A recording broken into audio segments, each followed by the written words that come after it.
Michel Collomb. Pour répondre à votre question sur la nature de l'OTAN, je pense qu'il faut juger une organisation à ses actes.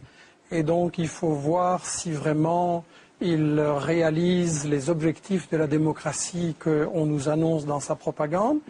Et si on voit dans l'histoire, l'OTAN, c'est quand même le complice du régime fasciste au Portugal de Salazar, le complice du coup d'État en Grèce, des colonels c'était la guerre froide. La guerre froide. Le fascisme comme excuse pour la guerre froide ou la guerre froide comme excuse pour le fascisme, je regrette.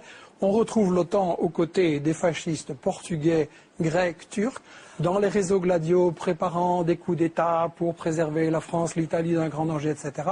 Donc ça, on est juste dans la propagande. La question à laquelle il faut répondre, c'est à quoi sert l'OTAN? Et la première chose, je pense, j'aimerais qu'on y revienne par rapport à ce qui a été dit aux États-Unis et la Chine, mais la première chose, c'est qu'il faut juger l'OTAN par rapport à ses actes. Moi, je partage ce qui vient d'être dit. Les médias insistent toujours, lorsqu'une guerre est en préparation ou elle a lieu, sur ce pays-là, à ce moment-là, on le présente d'une certaine manière, diabolisé, et on ne raconte jamais ce qui se passe après la guerre, quand l'OTAN a gagné. Et c'est ça qu'il faudrait regarder. En Yougoslavie, c'est une catastrophe. On a semé la haine partout. Les médicaments se vendent par plaquettes sur le trottoir. On a fait alliance avec la mafia. Le Kosovo est devenu la plaque tournante de tous les trafics. En Irak, où c'est pas l'OTAN officiellement, mais enfin bon, c'est la même chose. On a le pays est ramené à l'âge de la pierre. Il n'y a pas d'énergie. Il n'y a même pas d'essence pour les Irakiens. On assassine les scientifiques en masse.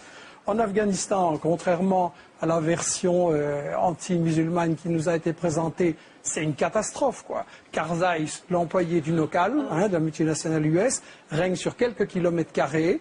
Il a fait alliance avec des seigneurs de la drogue et le trafic de la drogue a explosé en Afghanistan à cause de la CIA et grâce à la CIA.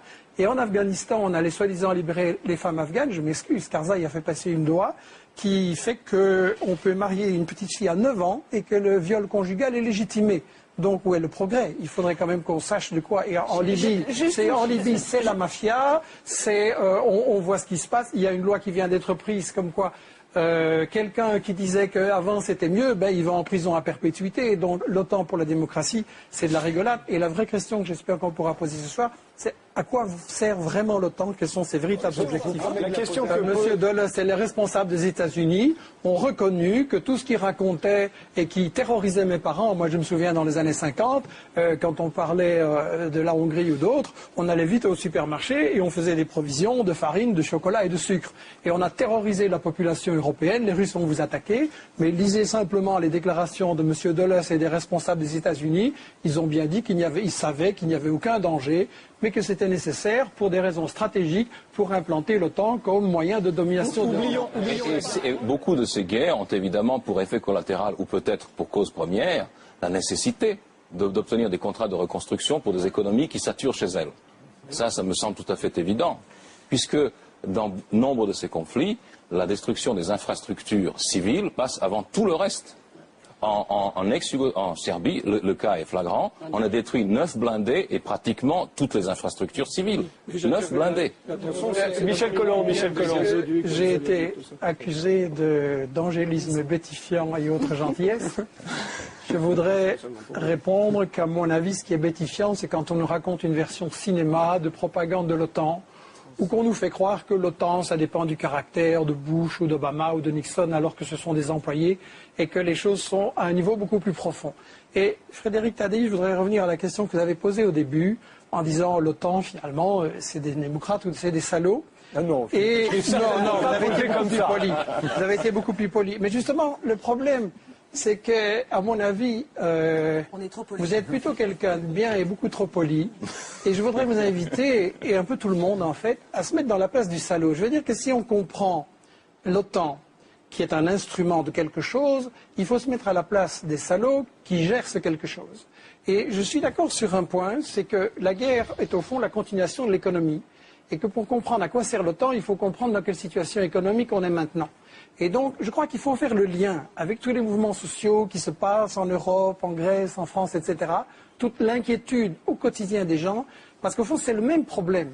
À savoir que quand vous êtes un bon salaud et que vous gérez l'économie, quand vous faites partie du 1%, c'est encore moins, mais enfin bon, on ne va pas chipoter, qui décide sur le sort de l'économie et des richesses, quelle est votre stratégie efficace? C'est de faire travailler les gens le moins cher possible, en les mettant en concurrence, en comprimant les salaires. Ça peut se faire en faisant travailler les vieux plus longtemps, ça peut se faire en important des immigrés en veillant qu'ils n'aient pas de droits, ça peut se faire en plongeant les jeunes dans la précarité. Bref, on va se retrouver devant, d'un côté, des bénéfices de multinationales qui ont explosé, et de l'autre côté, la majorité de la population qui ne sait pas de quoi demain sera fait et si leurs enfants auront un emploi et un avenir. Et ça, c'est le fin du système dans lequel on vit. Avec le problème, c'est que quand tous ces gens, ils ont fait ça, qu'ils ont bien appauvri ceux qui travaillent pour eux, à qui ils vont vendre? C'est ça quand même l'origine fondamentale de la crise. À qui ils vont vendre?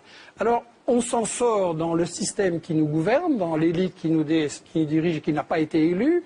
On s'en sort en disant, bon, on va exporter les capitaux, on va aller mettre les capitaux dans le sud, ça rapporte, et ça permet effectivement de piller les matières premières et de laisser les populations dans la pauvreté. Ça permet de contrôler la main-d'œuvre et de faire travailler les gens aussi pour des bénéfices. Ça permet de contrôler les zones stratégiques, etc. Et donc, on se retrouve avec des multinationales du Nord de plus en plus riches et des pays du Sud de plus en plus pauvres. Et le point où ça mène à la guerre, c'est qu'évidemment, ça provoque des résistances des populations qu'il s'agit de briser. Donc, toutes les guerres de l'OTAN, je l'insiste, sont des guerres économiques, des guerres de pillage. Et ensuite, ça provoque des résistances aussi des rivaux. Parce qu'on a eu raison de dire que l'OTAN, c'est l'instrument des États-Unis qui, effectivement, essaye de faire payer par les Européens et les autres les guerres qui leur permettront à eux, États-Unis, de dominer le reste du monde, y compris d'écraser les Européens et tout le monde.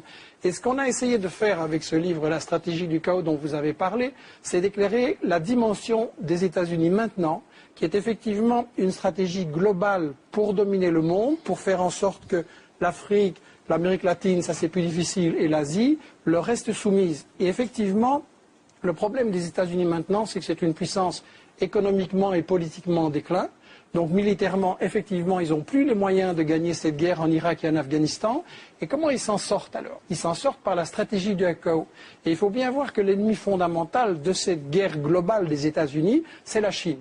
La Chine qui est la puissance montante, la Chine qui leur résiste, la Chine qui développe un marché, qui a sorti 400 millions de gens de la pauvreté, et qui surtout devient un partenaire pour l'Afrique, pour l'Amérique latine. Et vous avez maintenant, le monde a complètement changé. Le monde, c'est un commerce sud-sud. Et la grande bataille, elle se joue effectivement dans l'océan Indien. On a raison de dire que les États-Unis déplacent toutes leurs forces là-bas, mais pourquoi? C'est contre la Chine. L'Afghanistan, c'est pour encercler la Chine. Et quand vous regardez l'océan Indien, c'est justement, on parle en général des pays et on ne parle pas des océans. Dites-en vite parce qu'il nous reste juste quelques minutes. Et dernier mot. Quand vous regardez toutes les explosions de l'océan Indien, les États-Unis essayent de briser cette ligne sud-sud entre l'Afrique et la Chine pour isoler la Chine. Et c'est ça qu'il faut comprendre. Je veux dire, maintenant, il paraît que vous êtes redevenu un pays normal avec un président normal. La seule conclusion que des gens normaux peuvent tenir, c'est qu'il faut dissoudre l'OTAN, sortir de l'OTAN, parce que ce n'est pas des démocrates, c'est une association de criminels.